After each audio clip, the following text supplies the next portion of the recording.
Alright, let's get this started. This should be easy enough, right? What the heck is that? Whoa! What? Huh?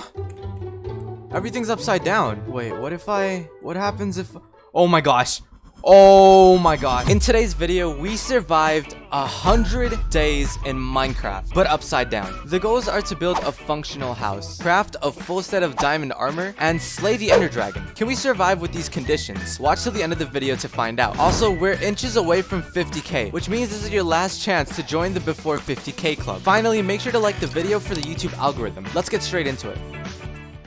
Day 1. We spawned in and looked around our surroundings. I wanted to find some trees as soon as possible, but lo and behold, we were underneath a cliff. Honestly, not the best thing that could have happened to us, but I wasn't gonna let it get to me. And just as I say that, I fall into a hole. But listen up, it's not the worst thing that could have happened to us. Lo and behold, it actually brought us to some trees, which is kind of one of the first steps to any 100-day series, so it was honestly a dub. Whoa, yikes, I almost fell into the void there. We started collecting wood by simply beating the heck out of trees. We were there for a while. It was a very peculiar sight, looking at the trees upside down in Minecraft. It was just something about it was just wrong. A bit of an interesting thing to note is that items don't actually fall down, they fall upwards, and that's kind of technically their down, but not ours. So this was a little bit confusing to me at first as well, but eventually I got used to it. In terms of food, I didn't have much, but luckily one of the trees dropped an apple and it came straight upwards. That actually helped out a bit. I also realized some of the trees that I was fully breaking, they started losing their leaves. From that very moment, I stopped taking all of the logs from trees. This is because I wanted to keep the leaves, and honestly, I didn't need to take all of it. There was plenty of it going around already. I didn't actually waste any time. I went straight to mining because I wanted to upgrade to stone tools as soon as possible. As any regular person should, right? We got quite a bit of cobblestone, and we were set for an entire set of stone tools. When leaving the mine that we made, I then soon came to realize that even the animals are upside down. So they're actually on the ceiling, which made them 10 times harder to even kill or even obtain their loot from, because if you kill one and there's no platform underneath, their items will quite literally descend into the void. That's not good. But on the bright side, I did manage to find some out in the open coal,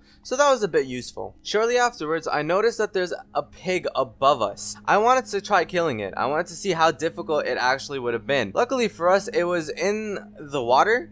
It was supposed to be a lake, but obviously it's above our heads and gravity works differently for the world, so it was really peculiar to see right above our heads. At this moment, I had a bit of a theory, because water denies any gravity effect at all. It just puts you into the direction that you want to be in. So I was wondering, what if I dip my head into the water? Would I be able to swim in it, potentially? Not having to have anything underneath my feet? So we gave that a shot, despite how risky it was. And we were right, it did work like that. The only downside to it is that you drowned. So there was a bit of a setback, and we couldn't overly utilize that. It wasn't that overpowered, to be honest. It also assisted in me collecting these pork chops, so you don't see me complaining. I used the coal and wood that we had to make some torches, just so we had a little bit of lighting. I went mining again. Another thing to note is that instead of mining downwards to get to y equals 11, we have to go upwards because the whole world's upside down. So diamonds are above our head, not below us anymore. This is a very strange thing to bear in mind. It didn't take too long before we found our first vein of iron ore. I was very satisfied with this. We didn't really need that much to begin with, either way. As long as we had an iron pickaxe, we were good to go. An interesting thing that could be noted is during the duration of time when we were looking for these ores, I also managed to find this purple ore. Now, I'm not sure what it was because we didn't have the iron smelted. So in my head, I was like, okay, I'm not even that far deep. So a stone tool should be able to mine this, seeing as it spawns somewhat near the surface, right? Nope, I was completely wrong. I completely wasted whatever ore that was, and I wasn't able to mine it because me being a moron decided to mine it with a stone pickaxe. Good job, Adrian. By the time we were done mining, I then came back up to the surface to see that it already became nighttime. I was looking around for a couple mobs, but I also found a couple more pigs. I was considering it. I was like, hey, so either I can slaughter them and get limited time food, or I can make them into a farm. The answer is quite simple, but that's a problem for future me. I wanted a reliable source of blocks because I was going to do some exploring. I wanted to see some of the other biomes and how they look like upside down. So I just simply decided to mine some of the dirt that was underneath the cliff, because why the heck not? Who else is going to use it? Not me. My first tactic that I wanted to use, instead of actually having to bridge to places, I wanted to use a bit of the ocean. But I soon realized that was a bad idea because we could drown. I did attempt it though, but decided to turn right back and start smelting some of my iron. Days 2 to 5. Rise and shine, we were straight to work. I started bridging over and I wanted to explore a little bit more of these lands. Maybe even potentially finding a cave or two. That would be kinda nice, or even a lava pool. That could get us to the nether. There were quite a few things we can honestly find in this trip, and I didn't have too many expectations. I also wanted to try finding a village because I really wanted to see what that would look like. Like, imagine a bunch of upside down villagers. That would be a funny sight. During this, it was honestly a lot of traversing. I probably would have been able to go a lot faster if 1, this upside down thing wasn't that disorienting, and 2, I didn't risk the fact that if I fall, I die. So I took my time. Honestly did. I didn't want to die. It didn't take too long to leave the oak biome, then to be introduced to the spruce biome. Now the thing I like about the spruce biome is that the trees are sometimes different elevations. That means there's a little bit more variety in this than the oak trees that we were, facing before. It was like a little challenge. And that very biome, we also encounter our very first sheep. This is important because we needed beds and we needed quite a bit of them. 1, if we were going to kill the ender dragon, we were definitely going to need beds. And 2, we just need a bed to sleep on. Like, come on. Oh, and did I mention we got attacked by a zombie?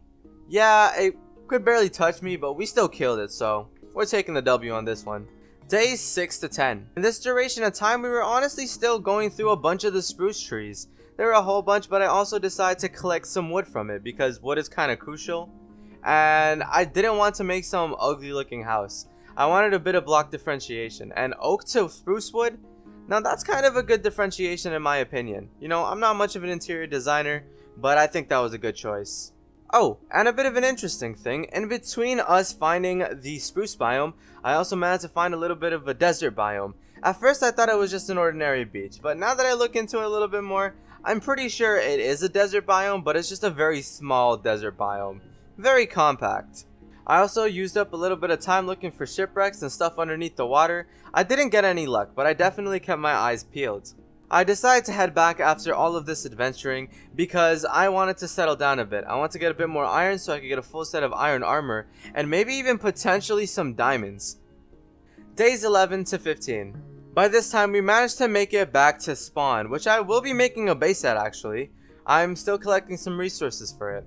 But once we got back, I definitely wanted to go diamond mining, and that's exactly what I did. I decided strip mining upwards, not downwards, but upwards, until I reach y equals 11. In the midst of that, I also managed to encounter some lava.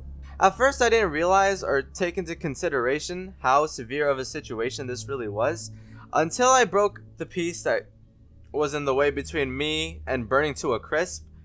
I removed it and then saw how the lava worked, so I decided to place it right back and decided to go in a different direction, which was probably for the best. Eventually we did make it to bedrock with no luck mining any diamonds. So instead of just leaving it all up to chance, I was going to actually use y equals 11 and start mining in one direction. Also saw we were low, so I decided to cook up some of the food.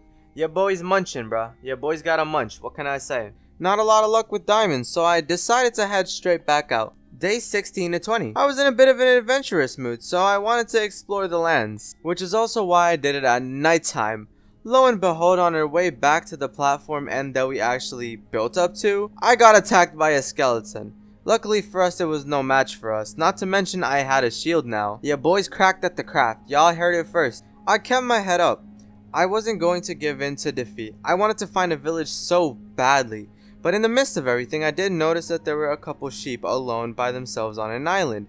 And I don't know what clicked in my head, but I wanted to kind of make a sheep farm. I guess you could say it's unlimited wool, but very low conditions. I created a little bit of a pit, and yes, that is exactly where I decided to place the sheep at.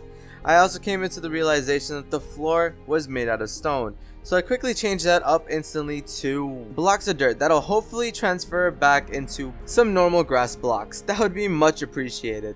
Alas, the sheep farm was made. There was a bit of a flaw to this plan, and that was simply because of the fact that we didn't have food to feed the sheep. That was a little bit of a problem. We decided to explore some more because I still wanted to find that village, and if we did, we could have had that upper boost because they offer seeds in the first place in their chests, on their crops, and a whole bunch of variety as well. So that's what I was on the search for. That is honestly what took up most of this time as well. Days 21 to 30. We kept going on and on. It was honestly an endless loop of a bunch of nothing. There was nothing. There was no structures. There was actually just nothing. I would just kept going. Now, if you guys have been here for a while, you'll know that my luck is kind of atrocious. Well, up until now, that is. I guess a good way to word this is Mojang heard my complaints and finally blessed your boy with a village. That's what I'm saying. Now let me tell you, the houses here, oh my gosh. They were some of the most goofiest looking houses I've seen in a hot minute. This stuff looked horrendous. In the midst of checking out the village, I also came to the realization that one of the houses there could actually become a farm of mine. I didn't want to leave the farm out in the open because of mobs, and it was a little harder to make upside down fences, which I feel like would have been a little bit, on the strange side. So instead I decided to go into one of these houses and make a farm in it. The one house that I decide to actually use is the same house that two villagers are in the corner making out. That's honestly not what I had in mind when I was thinking about villager upside down interactions. This just felt like an intrusion of privacy. So we do some house makeover. I put some dirt, slap it onto the ground, and I also wanted to get a bit of an infinite water source. That's exactly what we needed. Oh, and yeah, I kind of buried the villagers in dirt. That's for their safe creeping, I promise. I had to make a couple trips because we didn't have that much dirt, not to mention I still need to bring over back the infinite water source. Days 31 to 40. It took a little bit of time, but eventually I managed to get all the resources and the placements down right. Or so I thought. After looking into it a bit, I realized that even tools work upside down. So if I were to hoe the ground, I would need to hoe the bottom side of the dirt block. That was something I just didn't have access to at the moment, so I had to remove all of the progress we just did and make it on the ceiling. Well, my ceiling, not the ceiling that we're standing on right now. You guys get the point.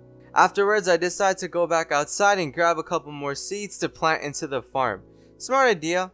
The more food the better, and the more wheat the better for breeding sheep. So honestly, it was just a win-win situation for about all of us, really. Except for the villagers trapped in the corner. Well, it's kind of their problem. Anyways, I also spent some of this time collecting a little bit more spruce wood for the final house I'm going to be making for this series. Definitely was not going to be living in one of these lame villager houses, that's for sure. Some of the materials that I needed for this was also back at the base, so we had to make a quick run there and all the way back, and that took a while. I was not happy that was even in consideration, but it's whatever. I'm also not gonna lie, some of these villager trades aren't even that bad. Like, if you find a decent way of converting everything properly, you probably could do it in a day or two.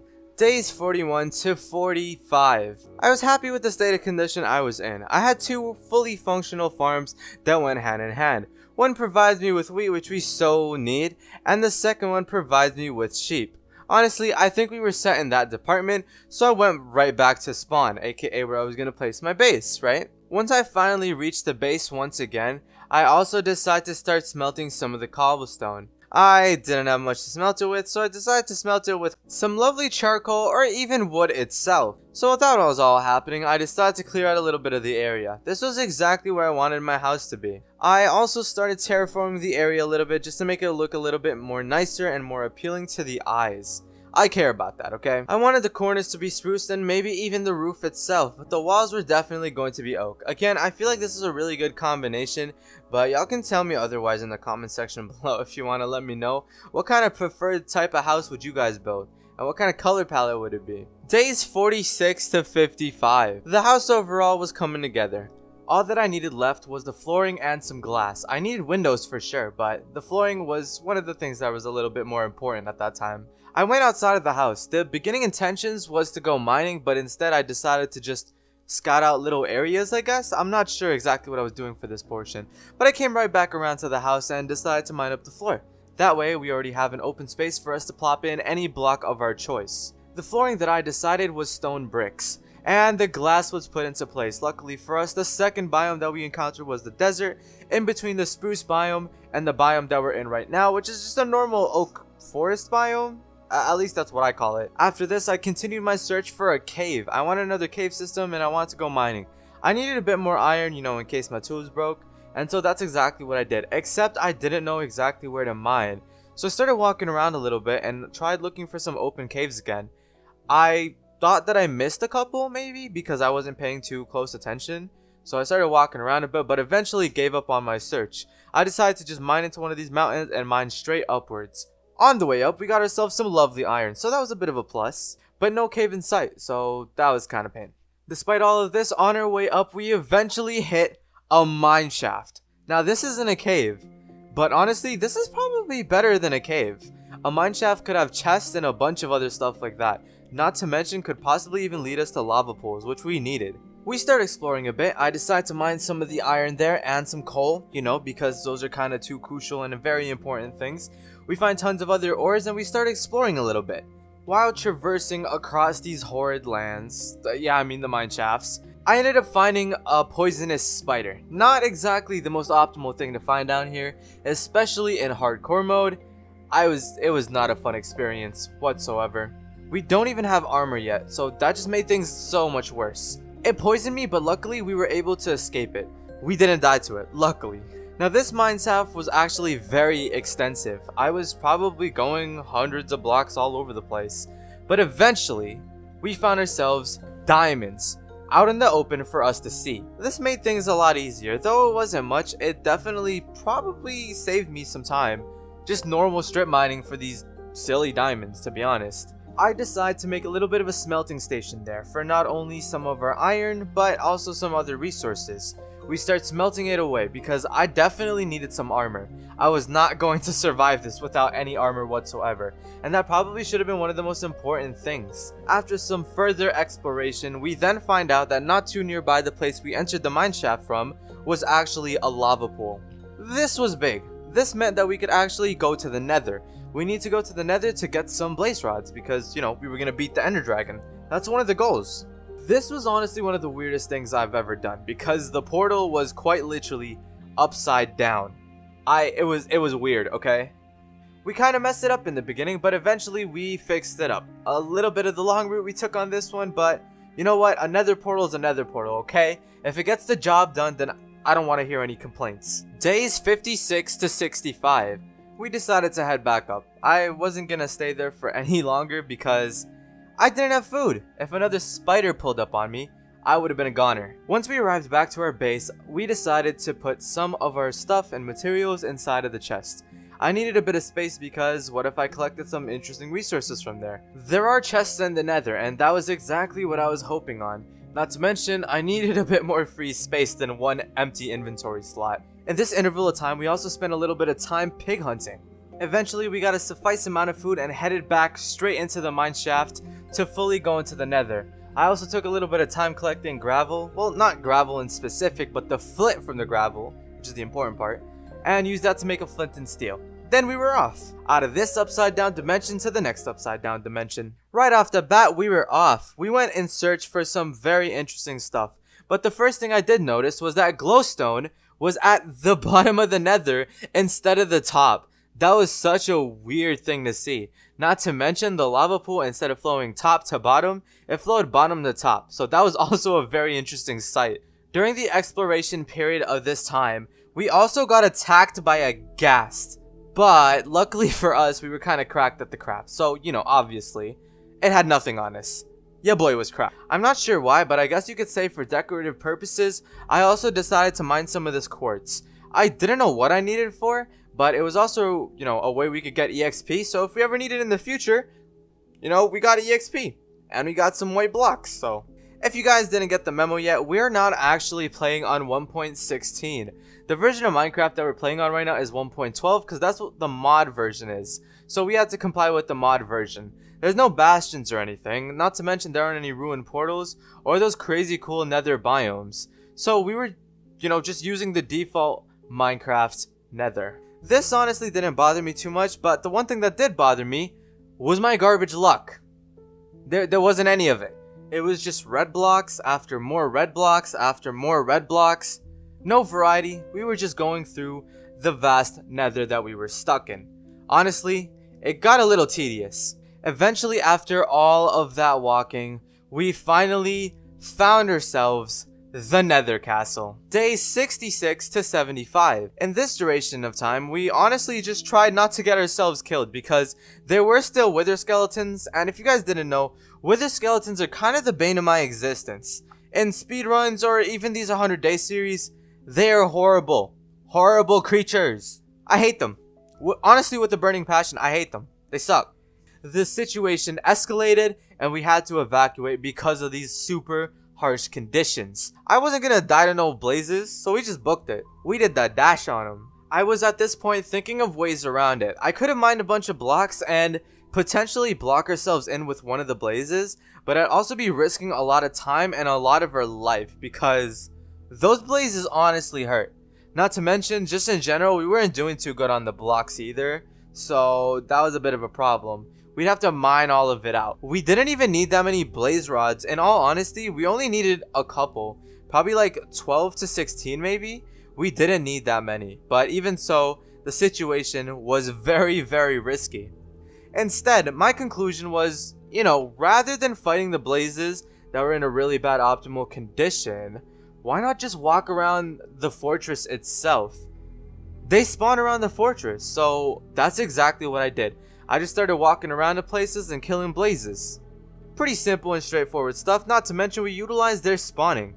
After one spawn, we decided to leave a little bit further than the, chunks around the place, just so they can respawn. And that honestly helped out a ton too, because if we already explored one part, we can just leave the area just to come back and find more blazes. But obviously there's also more wither skeletons, so that was kind of a risky factor of that plan, but honestly, we pulled through.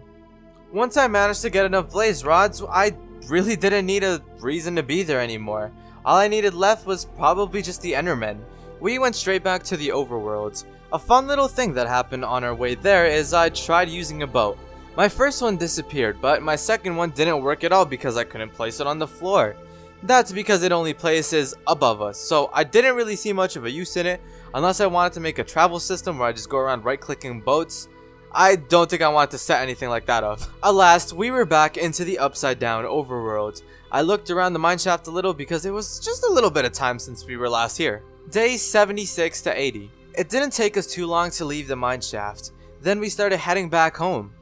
We also stored a bunch of the items that we received from the Nether into the chest at our house. It also didn't take us too long to then realize that we should have probably checked on the farm that we had. And no, not the normal farm, but the sheep farm that we set up, because I still needed wool to kill the ender dragons, since that's the material that beds were made out of. So we went and headed back straight to kinda near the village area. I still can't get over how funny this looks when traveling across the world through bridges and upside down trees. It's honestly the funniest thing. It's been a while since we last visited there, so I kinda took a wrong turn. And instead of heading over to the sheep farm, I ended up at the normal farm by the village. I'm like, you know what? We might as well check it out because we're here anyways. Fortunately for us, some of the wheat there grew, so I decided to break some of them because we were going to need some if we wanted to reproduce some of the sheep in preparation to killing the ender dragon. By the way, before anyone, complains about it, we did keep the villagers in the corner, and it wasn't really for these 100 days that I needed them. But if I do make a I survive 200 days on Upside Down Minecraft, that's kind of what it's meant for, so just keep that in mind. Yeah, boy thinking long term, not short term. I'm not gonna lie to you, I was a little confused at this portion too. There was two paths, so one went further on into the wilderness, and the other one went straight back to my house, and potentially to the sheep farm. And I was kind of confused. I'm not even joking here, I started walking in circles. I really didn't know where I was going. Eventually we did decide to pick one spot, realized that wasn't the way to go, so we turned right back around heading towards our house, but soon realized the little extension that led us to the sheep farm. After a while, we finally reached the sheep farm. There they were, in boats, just chilling. I removed the boats because obviously we were going to need to do some breeding. I decided to breed them for a bit. I also made a few extensions because we were going to need quite a few sheep and we needed a little bit more space for them so they don't start suffocating within each other. Yes, this is a genuine issue. It happens, alright? After producing a couple more and getting a couple more sheep from the wild into the pen, we then started shearing the mass reproduced sheep. Now this wasn't too many sheep, but it did take a while finding the different colored sheep. I didn't know why, but I don't know. It was just something I wanted to do. I found one out in the wild and I decided to attract it all the way over here, which is kind of a pain, by the way. But at the end of the day, we did manage to get quite a bit of wool. Days 81 to 90. In this duration of time, we also set out to get some more food. This was simply because I wanted to go back into the mines and go diamond mining. This was pretty straightforward, but your boy wanted some full diamond armor. I was not going into the nether without diamond armor, or at least a little bit of diamond armor. We didn't need that much. This took quite a bit of time, but in all honesty, I think it was my mining level. Like, I don't believe I got the mining level right. I thought I was at y equals 11, you know, but since it's upside down, it was a little weird. So I'm not exactly sure. But after we collected a couple diamonds that we managed to find and, you know, scrounge up, we moved on straight to the next task. And one of the final tasks we need to complete in order to get ourselves to the stronghold. Ender pearls. Yes, we need a lot of those. To simply put it, we just went around the mine shaft. There were a couple open spaces as well, and there were quite a few endermen down here. I was not going to trust myself fighting endermen out in the open when the sky was literally something that we can drop into. So instead, the mines were definitely a lot safer than anything else we could have done. Surprisingly, we actually found quite a few down here. 1 enderman, 2 endermen, 3 endermen, you get the point. Your boy was on an enderman killing rampage. Tough to beat them, I guess. After our trip to the mines, we then head straight out of the mines, crafted a full set of diamond armor, and merged the lovely blaze powder that we had and the pearls that we collected from the mine shaft. Now that we have some Eye of Enders, it was time to put those Eye of Enders to use. Days 91 to 96. I decided to right click it and found the direction that we needed to go into. Again, it's still so funny seeing the Ender Pearl or the Eye of Ender in this situation. Instead of going upwards, it went straight downwards. I was planning on going straight away, but I also wanted to be a little bit more secure on food. I knew that my luck wasn't the best, so this trip might actually take quite a bit, so I wanted to be well prepared before fighting the Ender Dragon. So we went back to our sheep farm, got the last remaining pieces of wool I can possibly get from the sheep, and murdered them in cold blood. I also decided to cook them, which was pretty self-explanatory because I was not going to be eating a bunch of raw lamb chops.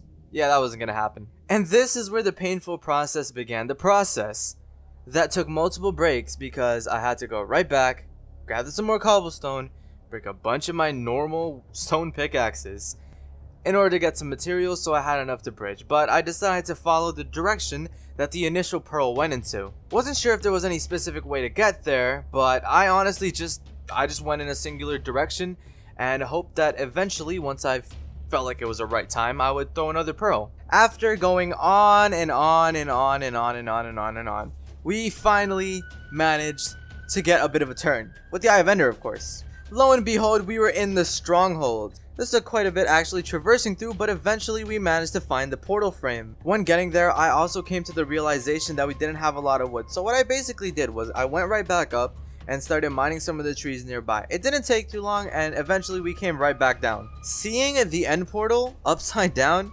was so peculiar to me. It was honestly thumbnail material, so you probably see it in the thumbnail. Pretty straightforward stuff, but after putting all the Eye of Enders in, we decided to leap into the portal. Now listen up, I am not joking when I say that this was by far one of the hardest Ender Dragon fights I've ever had to deal with. And let me show you exactly why. Upon entering, instead of mining upwards, we had to go downwards. Because guess what? The end itself was also upside down, which meant the pillars were upside down, which meant we had to scale downwards to even get to the crystals. To put it simple, we had to get to the lowest pillar, and from the lowest pillar, it allowed us to get to every other pillar and destroy the crystals for it. 1 crystal, 2 crystal, 3 crystal, and we just kept going until every single one except the lowest crystal was destroyed. Days 97 to 100. The issue with the lowest crystal is we couldn't go underneath it. That was a bit of a problem. We did all of this while the dragon was swooping around, not to mention throwing its dumb dragon breath. As you can probably tell, we've spent a lot of food, and honestly, around 50 to 75% of it was taken out by the dragon breath. At that very moment, I thought of a very interesting plan. We grabbed the diamond pickaxe and started mining into the pillar itself. We did this up until the point where we were right above the crystal itself. What I decided to do was I decided to bed bomb that very crystal instead of hitting it manually, because there was no way for us to hit it manually. And boom, there it goes. Now comes the second most aggravating and hardest thing on the list: getting to the middle of the end so we can actually kill the Ender Dragon. We had to go upwards, but not too far up. We had to perfectly maneuver our way into the place itself. It honestly didn't take too long, but we did take some pretty heavy hits, and eventually we managed to mine right back up to the top of the end, where in, this case is actually the bottom of the end, but it's the top for us because we're upside down. I went over there to strategize, and honestly, I had a bit of a plan. The shield was one of the most important things of this plan because it would block the dragon's heavy hits. We went right back in there, and in all honesty, we had a bit of a plan this time around. I managed to make an obsidian path, that way the blocks wouldn't have disintegrated. I honestly could have just used the end stone, but I guess obsidian was the fastest thing that I can use. Not really, but it was the thing that I knew 100% would work. So we used that as a little standpoint, so even if the dragon did directly hit us, it wouldn't break the obsidian blocks. The concept that I was using was very simple. We used the obsidian blocks as a bit of a platform for us to stand on while the dragon is down perched. This way we can hit it from down below. Eventually we got it down to some pretty low amounts of health. We simply just redid the process. I wanted to use the beds, but honestly I didn't think we could because we need to place the beds upside down. It was a little bit more complicated, and not to mention it's also a big waste of time. So honestly I was just going to axe it to death. There were a few times that our shield broke, but we instantly just remade a new one. Luckily for us, we had quite a few materials, so that's what we did for that. So here's where things started to go wrong. The dragon was at a really low amount of health, and I wanted to counter the argument that I just brought up by using a bed to, get the final hit on it. And that's exactly what I attempted doing. I placed down the bed, I placed down 2 cobblestone blocks, I right-clicked it, and the dragon was defeated. But in that very process, we were knocked back off of the platform due to the explosion. We looked up upon falling into the endless void and saw that the Ender Dragon was gone. We have removed the Ender Dragon from this world. Technically speaking, we did die within the 100-day period because we honestly still had a couple minutes left. Honestly, I personally take that as a win, and you guys can choose for yourselves what you think about it.